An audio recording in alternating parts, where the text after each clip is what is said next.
Hey there, thanks for being here. Today I want to talk about something. Many times we know what's bothering us, sometimes we absolutely have no idea. What do we do then when we don't know the cause of something that's bothering us? So that's the word for today, bother. So, as usual, I'm going to guide you through a very simple tapping technique. Okay, side of the hand. Even though I don't know what's bothering me right now, I accept this emotion right here, right now. Even though I don't know what's bothering me right now, I accept this emotion right here, right now.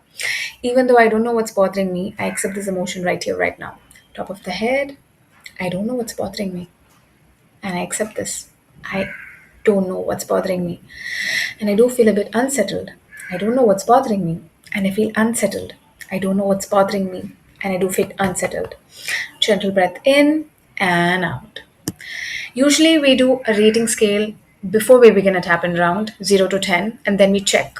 Why? Because it helps us understand. And then usually the brain comes up with an image, a picture, a memory, a word, something will keep coming up. That's the cue because the brain loves to make associations. It's not necessary, but it's helpful. If you're someone who doesn't know what's bothering them, save this for them because sometimes you don't have name, but it's always helpful to be calm and clear before you take any action, any decision. Thank you for being here, and I'll see you for the next video.